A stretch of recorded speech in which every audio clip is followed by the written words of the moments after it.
Hi, this is Boone Slot Car Garage. Let's do this. Hi, I'm Boone, and this is Boone's Slot Car Garage. And tonight we're going to take on a kind of an interesting topic. Now, what do I mean by that? Well, you talk to some people about this topic, and they're like, no, you don't need them. You talk to other people about this topic, and they're like, it's a must-have. Well, that topic is jumpers. Yes, jumpers. Now, for the time that I've had the channel and everything else, I get so many questions from you guys about jumpers. How do you hook them up? How do you, what is the proper way to do them? How many jumpers do you need on a layout? Well, we're going to go ahead and cover all that tonight, because with Deception Raceways, with the elevation changes and everything else, the track needs jumpers. So you just can't get the right conductivity to run all the way through the track consistently, especially when you're starting to bend track and everything else, because the connections themselves get to, they start to kind of weaken in certain areas. So to alleviate that, we need to go ahead and install some jumpers on Deception. So that is what we have planned to do tonight. Now, a side note from all that is that I went ahead and I updated the YouTube as far as the channel goes with a couple different things. Now, if you go onto the About page on the actual YouTube channel itself, that page right there, you'll find, if you go all the way down at the bottom, so down at the bottom down there, there's a little bit captions that you'll see. And there's a couple of things in there as far as the magazine articles that were written about Deception. Those are in there. A couple other things as far as the Facebook group and also the Instagram group. And there's two other items in there as well. There's now a Buy Me a Coffee app that's in there. And there's also a Patreon group. So I went ahead and started a Patreon group for Boone Slot Car Garage. And it has a bunch of different levels to it.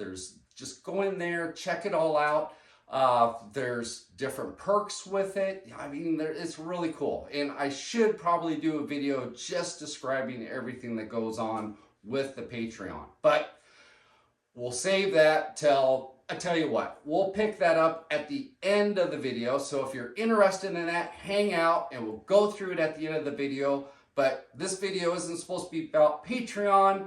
It's supposed to be about jumpers. So why don't we jump into this, all right? So grab yourself a cup of joe, maybe some popcorn, and let's do this. So we're back, and we're with Deception Raceways, and I figured that let's go ahead and let's jump into this whole entire topic of jumpers, right? Okay, so, but before we go ahead and start trimming wire and soldering and chopping up track, let's go ahead and let's talk about this a little bit more. So, say you're new to the whole entire slot car world, and if you are, welcome. Welcome to the wonderful world of slot cars. You know, it's great. We get to get in touch with our inner 8-year-old. You're gonna have a blast. But it might be that you come across something about jumpers, or you've heard about jumpers, right? And you're thinking to yourself, Boone, what is a jumper? Well, let's define what a jumper is, right? Okay, so a jumper is a set of wires that connects close, or if not close, to your power source, and it runs to another portion of the track, and it comes up underneath, and it's connected to the rails of the track to take current that's good, clean, full current, and transfers it to another portion of the track so that you have constant current throughout your whole entire track. Why is that important? Well, let's take Deception for chance. Okay, so Deception's 106 feet of scale electric sport and digital track, right? And let's say that 98% of Deception, all of the connections, and it's clean, and you go ahead and you put it together, and it's like, poof, it's together, right? Okay, great fitting pieces of track. But there's a couple of the joints and stuff in there that aren't the best, all right? Everybody kind of knows that one piece of track. So you have maybe a couple of those on the track. So what happens? Well, first off, slot car tracks run with DC current, not AC, it runs with DC. So what that means is that our current is running downstream. So when you go ahead and you grab your favorite little 917 and you put it on the track and you grab a handful of throttle, that current's going one way and that car is going with the current, all right? So let's go ahead and let's paint this scenario. So you got your 917 down and you grab a handful of throttle and it's right by the start and finish line, and it just, it takes off, man. It takes off like a raked ape, right? It's running like a 917 race car should be running, right? And that's one of the cool things about the, okay, let's just leave it alone. Okay, so it's running like a 917. And as it's going around your track, it's passing by these areas, these connections that are not the best. And maybe it goes by the first few and you don't really notice anything. You know, it's still going and everything else. But by the time it gets to the back part of the layout, you're noticing, you know, the car is just not as responsive as it was at the start and finish line. And by the time it gets like 10 feet from the end of the track, you're grabbing a handful of the throttle and it's just not going anywhere. You're like, come on, it's just not wanting to get out of its own way. It's running like grandma's beat up station wagon, right? Well, if that's the scenario, good chance you probably need jumpers, all right? Now, jumpers are one of those things, it's one of those hot topics, right? And if you've ever gone on to a slot car forum, or if you've gone on to a Facebook page or anything along those lines, and the subject of jumpers comes up, you're gonna end up with just tons of different opinions on jumpers, all right? Are they wrong? No. It's just everybody has an opinion on jumpers. You have some guys out there that say you need a jumper every 5 feet. And you got the guys that say, no, every 20 feet. And then you have the guy that says, you need a jumper on every single piece of track. And then you have the guy that says, you don't need jumpers at all. Well, are they wrong? No, none of them are wrong. Everyone's right. Everyone has their own opinion on jumpers. And if you need jumpers. Now, personally, for myself, if you were running a 4x8 sheet of plywood and you had a smaller layout and everything else like that, is that the type of track that would need jumpers? Most likely not. No. You probably, if you're having any issues with a track that size, it probably comes down to just making sure your connections are nice and firm and everything fits right and that the track is nice and clean. And that should alleviate the problems with that small of an area. But if you have a larger layout like this, or like 106 feet of track, do you need jumpers? Well, this one's kind of a tricky one. Okay, now Deception doesn't have any jumpers on it as of right now.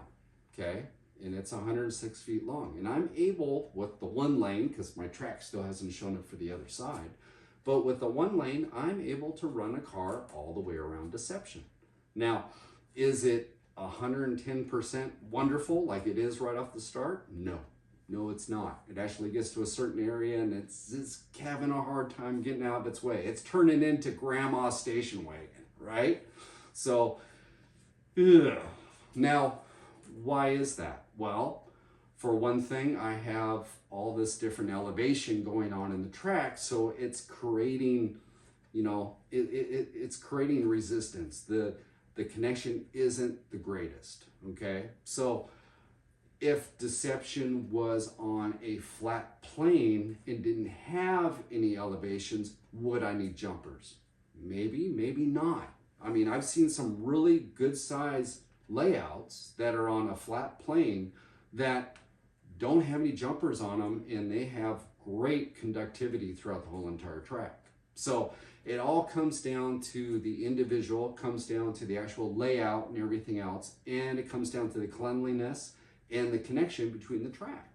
So that's just kind of the way it is. Now, for Deception, do I need jumpers? Yes, I do. Okay, yes, I do. And the other thing with that is that I have my own opinion. I'm going to throw my own opinion into the pot of jumpers. And I kind of go by the rule of thumb that I run a jumper every 10 to 15 feet. Okay?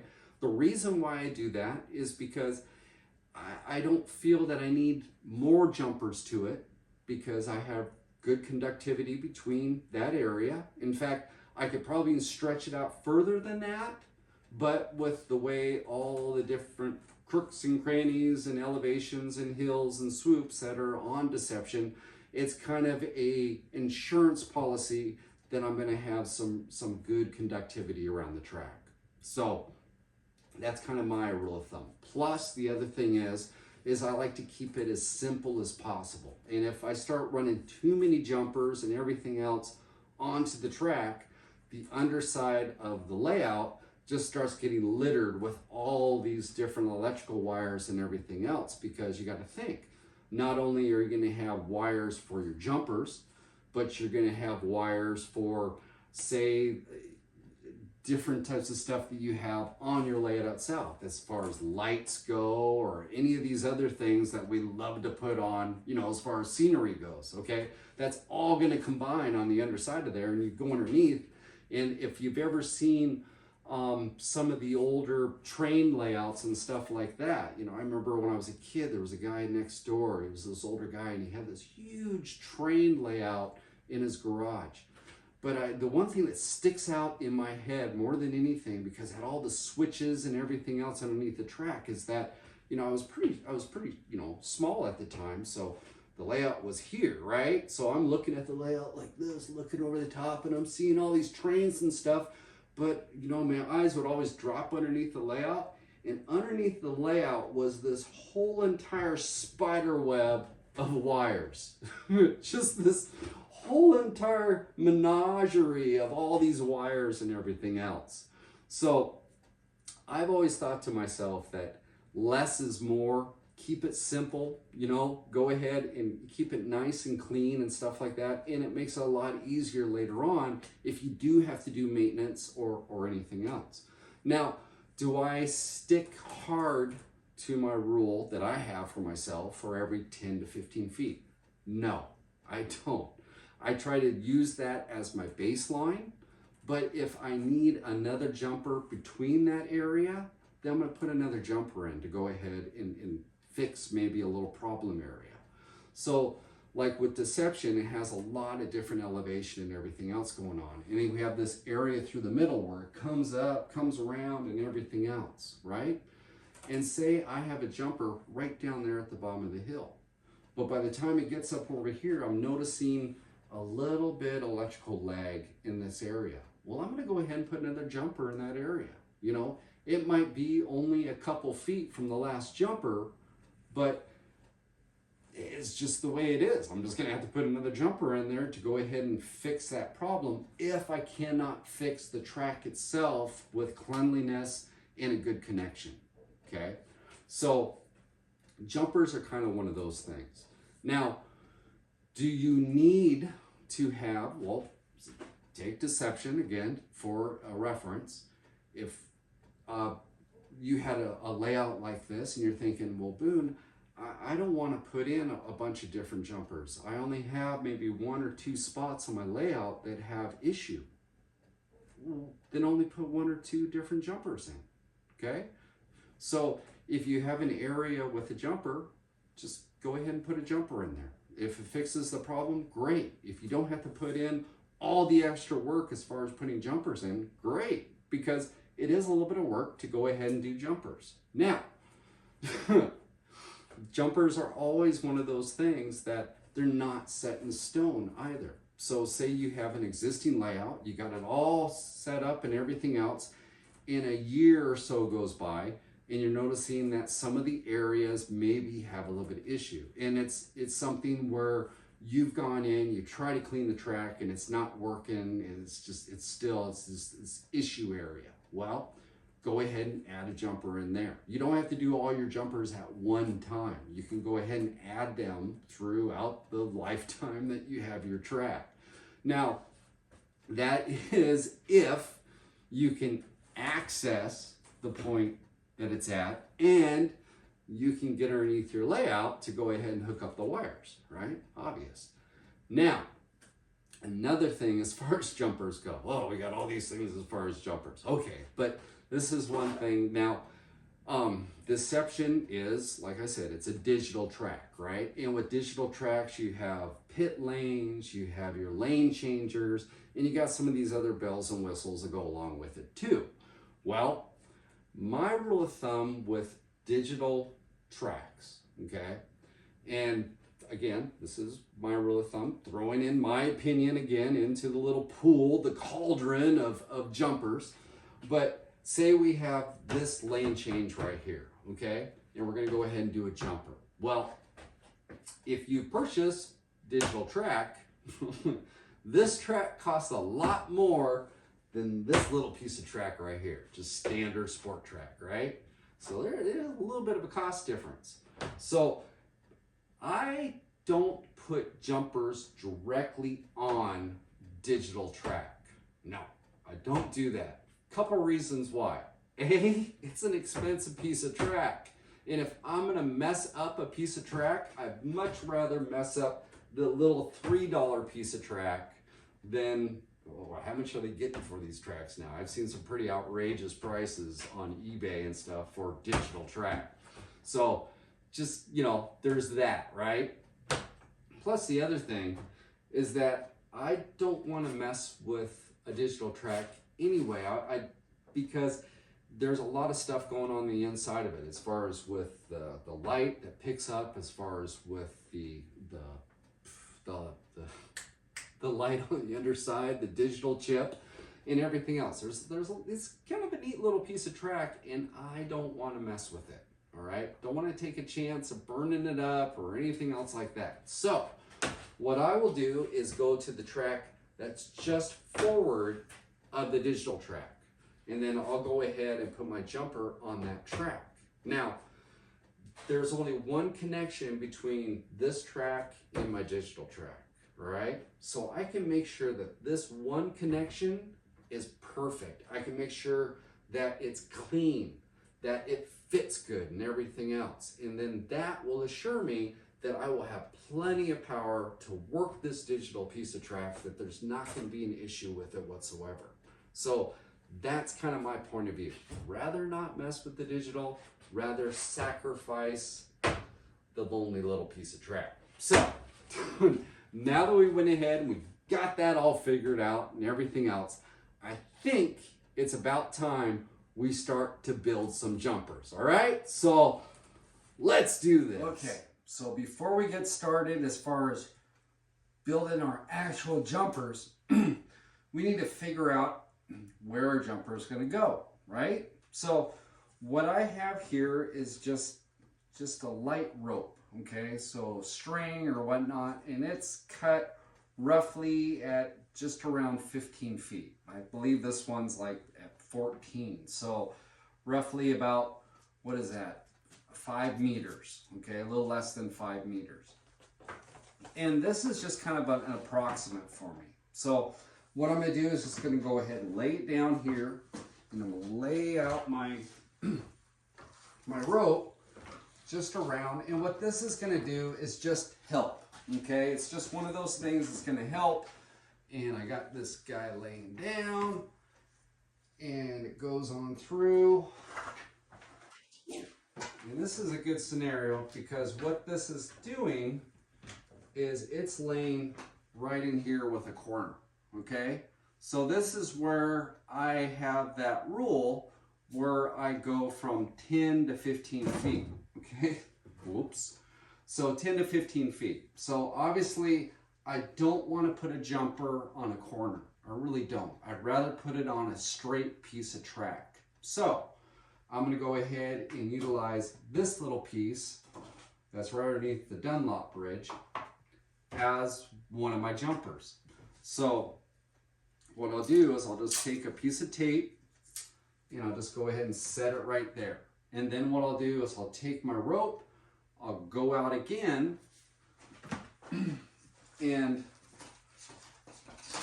I'll lay this out again to see where I'm at. Now, like I said, this is a digital piece of track, right? So I have a jumper here. If I follow that through the corners up this way, and it goes down by the hairpin, as it comes up to the straightaway going up the hill, there is a digital piece of track, a lane change. So what I will do is go ahead and use that as my next point, but mark the track right before it.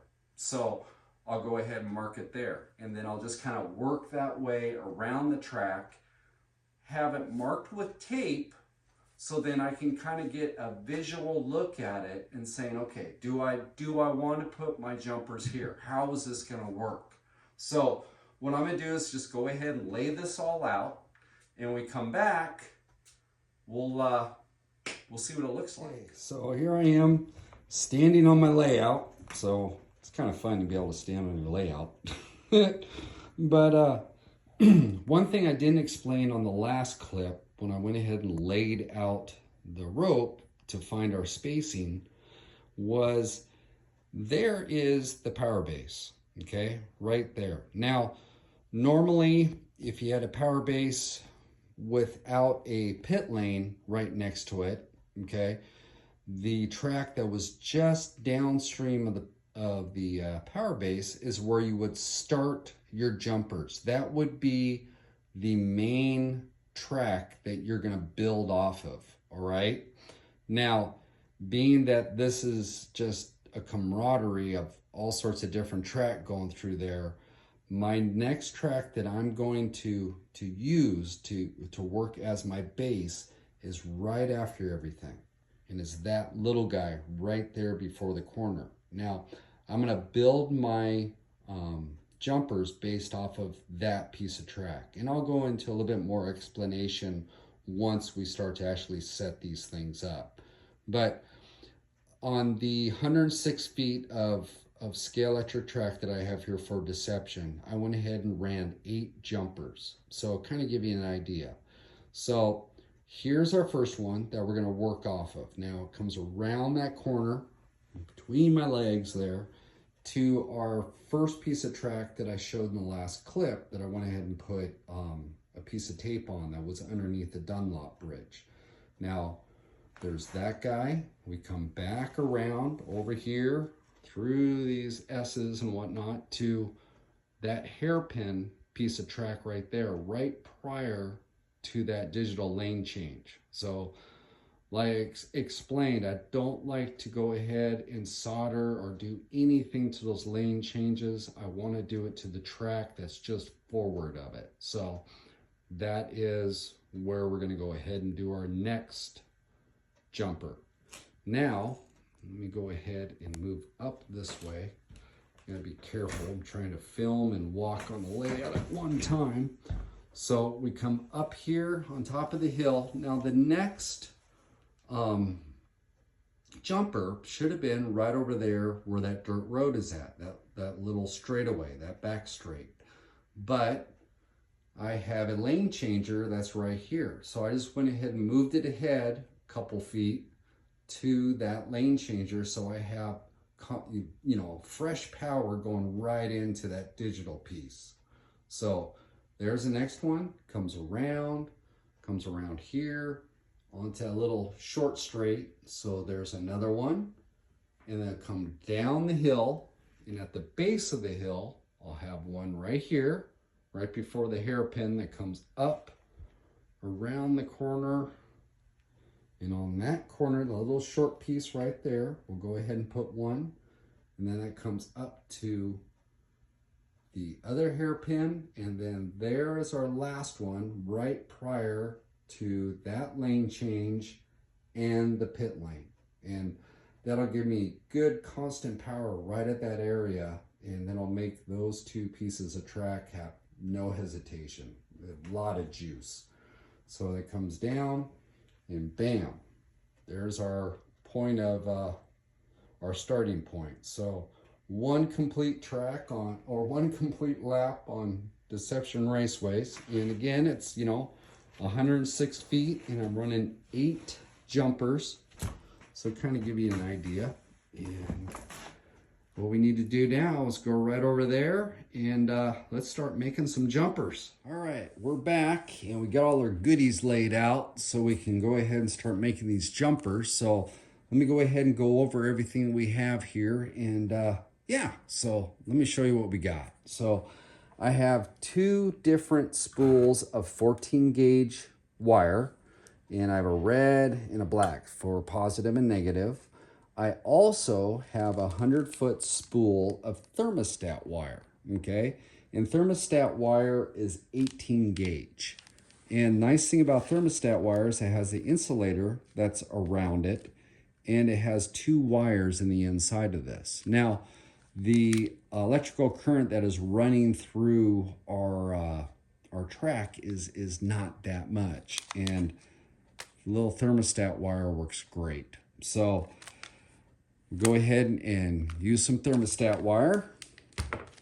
We also have what we call here is an electrical distribution block. Now, they do have distribution blocks that the polarities are separated, and you just go ahead and plug in your positive and negative here on the side, and it charges the whole entire block. Now, I didn't have one of these around the shop. I had this guy, but this guy will work too. And we'll come back to this, obviously. There is other items on the market that would make this portion of it easier to do. But if you have one of these styles, okay, so like this, or let me grab the other one over here that I have, or this guy even, okay, you can use these guys as well. And I'll show you how to use that. So we have our electrical distribution block, and we have our solder, our flux,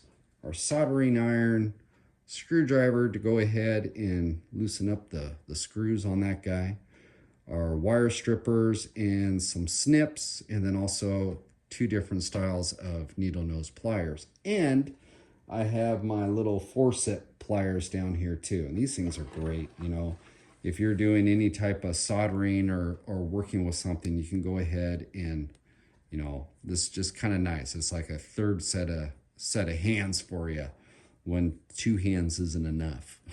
So these little guys, and yeah, so we're all set. So we just go ahead and we got our piece of track there. So we come back, let's start figuring this out. So now we got our piece of track out in front of us here. Now, you'll notice that I have some masking tape, and I also have a red marker and a black marker. Okay, so red obviously for positive, black is for negative.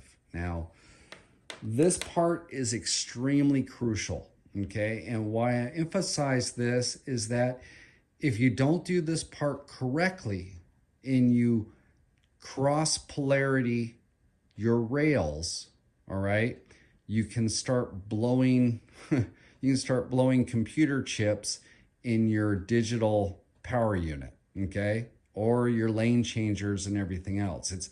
It doesn't like to have the wrong things going on, if you know what I mean, as far as electrical current.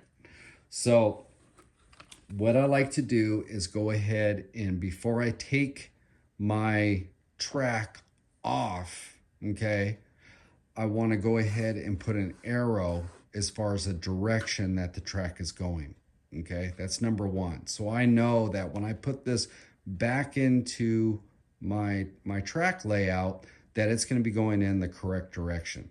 Because if I went ahead and turned this around and connected it in, I could be causing problems. Okay, so real easy, because if it's the negative over here, all of a sudden, yeah, we got issues. All right, so what we want to do is go ahead and get our arrow set in, and then the next thing is that with scale electric track, okay, and you could probably use this rule of thumb with any of the other tracks that are out there, is that our left rail, okay, so the left rail in the line, in the direction that the track is going, the left rail right over here is negative.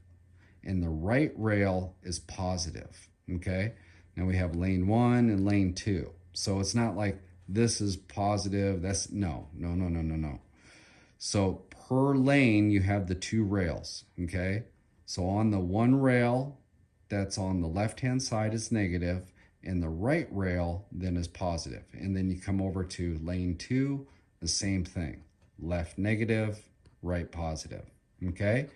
Now, once you have that established, if we just go ahead and turn this over, so I'm just gonna go ahead and turn it over, I've went ahead and transferred all that information onto the backside as well, okay? So I know that this is my lane 2, this is my lane 1, all right? And then I also went ahead and made sure that I have my positive and my negative, positive, negative, just for visual aid, okay? Now, like I said, this is an important step. If these get cross polarityed, okay, so if you had the negative on the positive and vice versa, and you go to hook everything in and it starts fighting each other inside of it, okay, it's going to start blowing up chips and stuff, and that's not a good thing. They can get expensive very, very quickly. So this part right here, make sure you pay attention to this very much. I can't emphasize that enough. So what we need to do is go ahead and tip this over, and now that we have everything situated here, now we can start laying some wire. So when we come back, we'll go ahead and get that started. So now we're back. We went ahead and we went over the track. Now what we're gonna do is go ahead and get our electrical distribution block all ready to go. Now, this block had 9 terminals through it, okay? Well, I'm only gonna use, I'm gonna use this block for the whole entire, all my jumpers. Now, you could use 1 block for each. So I do have 2 blocks. I could use 1 block for lane 1 and 1 block for lane 2, but I'm choosing just to go ahead and use just the 1 block to do everything for me, all right? So you can see I went ahead and marked on the sides. This side over here, these 4 terminals are gonna be for lane 1, and then these 4 terminals are for lane 2. Now the terminal in the middle, I just went ahead and removed that one out because I'm not gonna use it. Plus, I need this open space in the middle, just the way I'm gonna lay everything out. So I'm gonna go ahead and set this down. And then I took my 18 gauge wire, or was it? No, this is 14 gauge, I'm sorry. So I went ahead and took my 14 gauge and cut it to a length that I want to have as far as, well, let's see here. let me explain this a little bit more. All right, this is our primary piece that we're going to run all our other jumpers off of, okay? This is Mama, and then Mama's going to have a bunch of kids all over the damn track. So what we're going to do is we're going to go ahead and use this piece for the main junction, okay? And then all the other tracks are going to feed off of this power source, all right? So what I'm going to do is I'm going to have this block up underneath the layout, okay? So this will be up on top, this will be up underneath.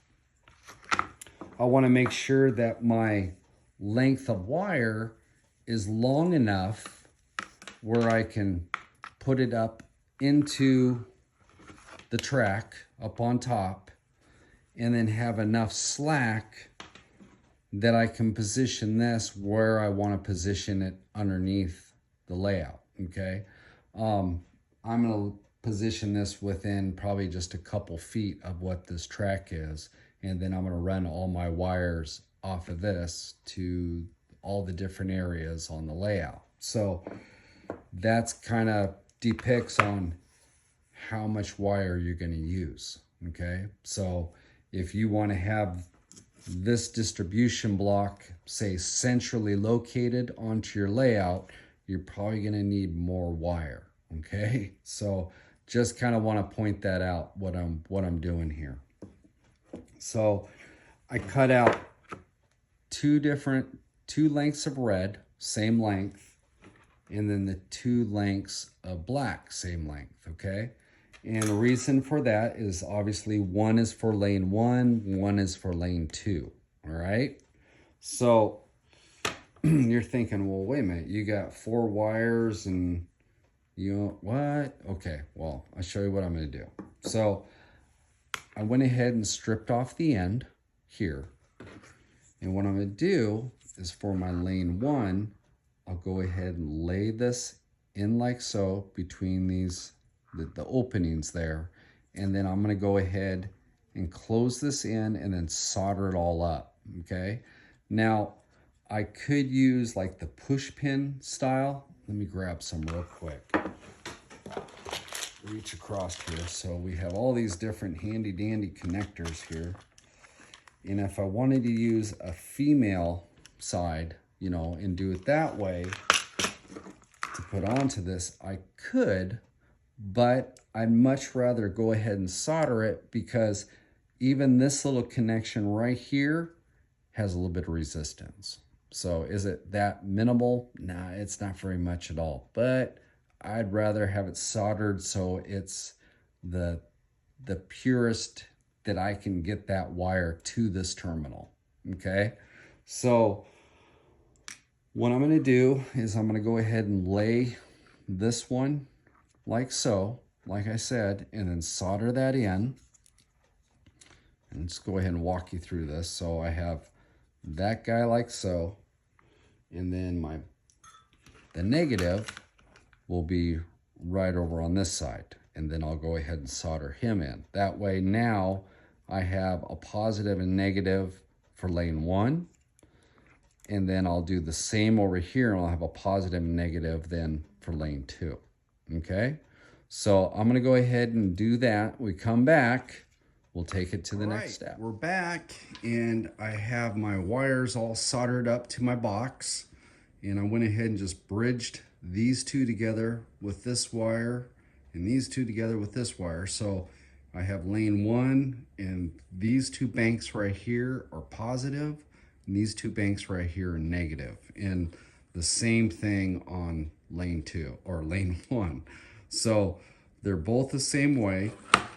And what we got is the pigtail comes off and comes out here to the end. And I have that numbered as well, 1 and 2. So what we need to do now is take our track. Let me go ahead and rotate this over. And on the back of the track, we have these little tabs that help hold down the rails into the plastic, okay? So what I'm doing is not the bigger rails. I'm gonna go ahead, or not the bigger clamps. I'm taking the small ones right here. And there's one here, and there's one right there. And just go ahead and move these up just a little bit, and then put a little bit of flux on there, and then solder my conjoining wires right onto that. So obviously this is lane 1. So we'll take the negative and I'll go ahead and solder it right here. And then vice versa, I'll take the positive and solder it right on there. And then what that'll do is that we have the cleanest power supply that we can get from the track to the block, okay? And then what we do from there is then we can go ahead and branch out from this block to the other track pieces that are on the layout. And what I'll do as far as those go is I'll solder the thermostat wire, so this wire right here, and I'll go ahead and solder the same thing as far as the negative and positive, okay? And then what we'll do is we'll bring those down to the junction box, and then you can use these screw clamps right here, loosen these up and put your wires in there and then tighten it back down. So it's kind of a slick setup. That way, if you ever do need to remove a piece of track, you know, one of those out there, you just come down to your block, loosen it up, take the wire out, and then fish that out so you can get that other piece of track out of there. You could go ahead and just put, you know, like maybe some female style clip and do it that way. These guys are too big, but you know, you can do it that way, but it's gonna have a little bit of resistance in there. And I just rather have as clean a power as I can to the track pieces and just, you know, take the extra little bit of time if I do need to remove the piece of track and just fish it out from the block. So what I'm gonna do is go ahead and finish up this, and we come back, I'll grab one of those other pieces of track. I have this all soldered up, okay? So it's soldered right onto the backside in conjunction with the the box. So now this is as solid as we can get it. Now we can start working on the other pieces of track. So let me go ahead and just set this here real quick. Now, if you have a track that has no crossovers, okay?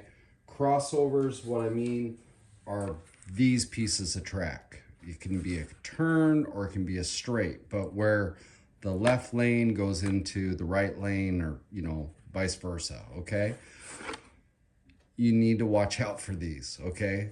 If they're together like this, say this one's in a corner, right?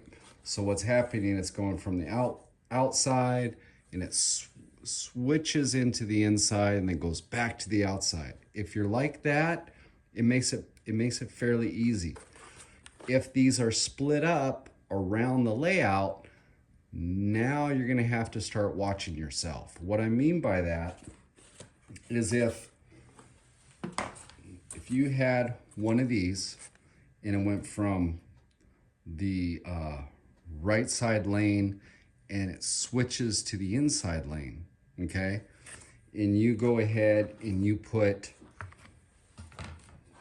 your jumper out here, okay? And you're doing it the same way as what this guy is, okay? If you see, that's a mirror image, all right? If it's the same way, well, you just cross polarity, okay? You just took the right lane and threw it into the left lane, okay? So you really need to pay attention to these. If you have crossovers on your track, I highly recommend going and tracing around your track to the areas that you're gonna have your jumpers and just pay real attention. Did they swap over? Is my left lane, you know, is lane one now on the inside? Did they swap places, okay? So that's something to really keep in mind. Now, if you don't have crossovers, here's a little trick that makes it speeds up your process a little bit. This is your template, okay? This is it. If you don't have crossovers, every track that you bring off, you can lay on top of this and you can copy it right over, because you don't have to worry about swapping lanes out as long as you just mimic exactly what's there. If you have lane changes as far as the crossovers, trace your whole entire layout. Trace each rail, okay? So that way you know if it crosses over in that area, you're gonna have to swap these guys out. So instead of lane one being here, lane one's gonna be over here. Lane two is gonna be over here, okay? So just wanted to go ahead and point that out. Now, let me go and set this guy off to the side, and we have him. So now we have our thermostat wire, and let me go ahead and I'll bring that out and just kind of show you this real quick. So it's kind of cool. It has this outer insulator on the outside of it, and the inside of it you have your two wires. So it's kind of cool. It keeps it all together. You don't have a bunch of wires flopping everywhere. Everything is together and it's sanitary. So same thing with this. We just want to go ahead and solder these to the correct areas on the back side. Same way we did with the original track, okay? Make sure you have lane one, lane two. I highly recommend numbering your wires on both sides, okay? Down here, so you know you got lane one going to lane one. and on the opposite side down here, so that when it comes down to your junction box right here, that you get lane 1 on lane 1, okay? So just all these little steps just to make life a lot easier on you, because if you swap them out, it's gonna cost you a little bit of money. So what I'm gonna do is go ahead and get these. One other thing, highly important thing. When you are getting your wires for your track, okay? So your string, you got your jumpers out, just make sure that you have enough wire, okay? So you just go ahead and measure it out, you know, as far as where you need to be, and give yourself some extra, okay? You don't want it so tight that you can't get that piece of track up out of the layout, okay? Give yourself a little bit of breathing room underneath the table with extra wire, so that when you disconnect that track, you can actually bring it up, okay? Because sometimes we don't need to bring the track all the way out. We just need to release it or something like that, especially if you're planning scenery or you know, along those lines. Yeah, there's sometimes you need to get the track up and out of the area so that you can go ahead and do your thing. And if you give yourself a little bit of slack, you don't have to go all the way back to the junction box to disconnect it, to string everything out, and you know, it just saves you a little bit of time and a little bit of headache. So that's just kind of a little FYI for you. And what I'm going to do is go ahead and solder this guy up. And I've got a few other pieces of track to solder up. So when we come back, what we'll be doing is setting our wires into our junction box. All right, so I'm down to my last piece of track to go ahead and hook up. But before I do, there's one thing I want to kind of go over. Now, when you're in the back side and you solder this up, sometimes some solder might actually kind of get over in way of the actual rail itself. And if it does, if you have yourself a little flat file, and this is one of those micro flat files, it's pretty nice. It fits perfectly right between the actual guides, and you can get in the inside of this and you can lightly file that little nub back if a little bit of solder gets in the way, because if it's hanging out, the guide, when it's going down with the car, can grab a hold of that and can stop it, or actually if the car is going fast enough, it actually could cause some damage. So I want to make sure that I kind of pointed that out. So get yourself one of these little micro files, and you can put it right down inside there, and you can file back that little nub if you need to. So now that we got that, I can go ahead and hook this piece of track up. Now, when I drill through the actual layout for my wires, I use just one of these spade bits, and this one's 1 1/8". And the reason why I use a spade bit, not just a regular drill bits, well, for one thing, it can make a bigger hole. And when you're laying your wires down, sometimes you want a little bit bigger hole so that you can get, you know, you don't have to do like a 90-degree angle on your wire. It can be kind of a relaxed angle. Plus, the other thing is, with a little bit bigger hole, you can maneuver the track around and make sure it lays nice and flat onto the tabletop. So what I'm gonna do is I'm gonna go ahead and drill that out, get this last piece of track hooked in there, and when we come back, I'll show you how everything's hooked up. Okay, so there it is, and I went ahead and fastened all my wires here on the block. And like I said, I have lane 1, lane 2, and then when we numbered those wires, you just go ahead and match 2 up with 2 and 1 up with 1, and you're positive and negative, and you're good to go. So now what we just need to do is wrap this video up, but we need to test the car first and see how it works. So yeah, let's go run some laps. Okay, so I decided, instead of just running a car and playing music, that we just go ahead and I'll let you guys see and hear what this little guy sounds like going around. Now, I have ran a couple laps and I can tell a huge difference with the track as far as the current and the juice goes around. But this is the little car that I built. It's a little 612 Can-Am high wing car, and it's doing great. I mean, the lower part down here before, I could tell there was lag and everything else. Well, for one thing, the track on the lower part isn't set. I mean, it's still laying on top of things and whatnot, so it's not really the best surface. But yeah, it's got plenty of juice. So I mean, those jumpers are definite success. I mean, work great. So again, I mean, if you have a layout that you have a little issue getting some juice around, you know, jumpers might be the answer for what you need to do. In fact, there's enough juice in this car, I could probably flip it on any part of this track if I really wanted to. I mean, it's got plenty of power now. So let's see, let's get, wow, well, I spun, so there we go. I guess we'll call that a good, successful test run, right? Okay, so let's, when we come back, let's wrap this video up. All right, so there we go. Another video done, and we've got jumpers on the track. So yeah, it works out good.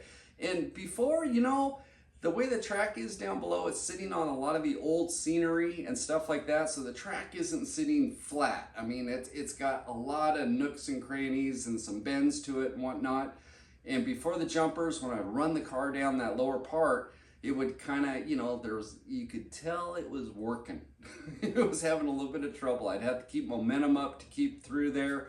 And now, with the jumpers, it just pulls constant current. I mean, it was really nice. I mean, I can just pull that trigger anytime I want, and it gets out of its way. It's ready to go. So yeah.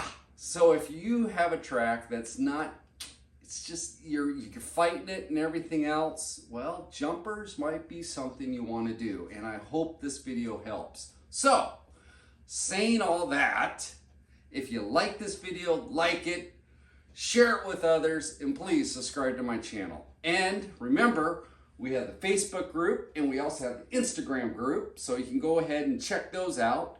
And being that this is the end of the video now, and at the beginning of the video, I was going to tell you guys about something at the end of the video. So this is the end of the video. I'm going to tell you guys about it. So what it is I have a Buy Me a Coffee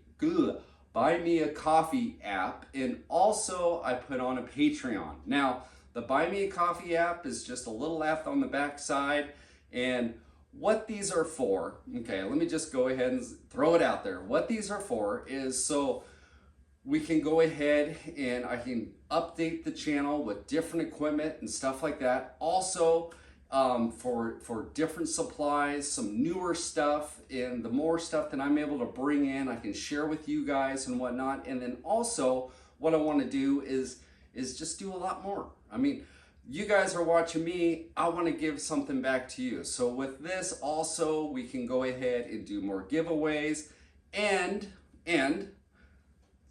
with the Patreon, there's 4 different tiers, okay?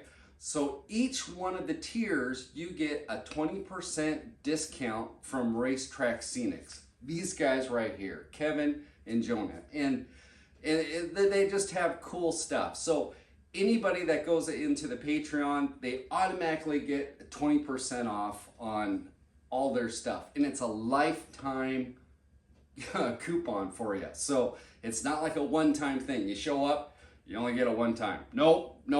As long as you're a Patreon, you get the 20% off. So I think that's pretty cool.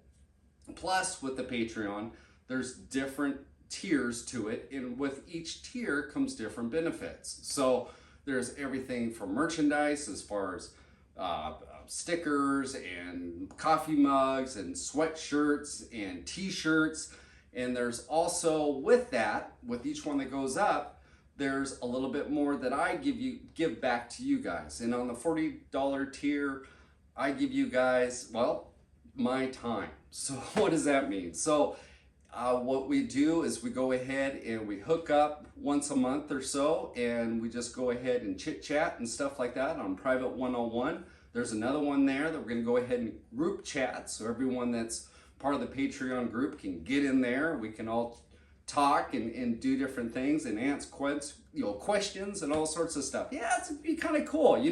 Come on over, at least go over and check it out. And yeah, so that is what's going on. So remember, it's in the About page at the end.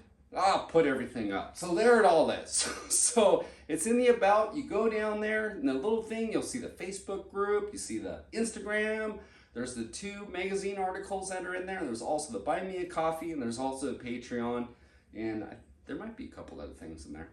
So there we go. So with that, I think this video's a wrap. So next time on Boone Slot Car Garage, well, we got the track clean. We got jumpers on it. I think it's time we start doing some scenery. What do you think? All right, so until then, I'll see you guys later.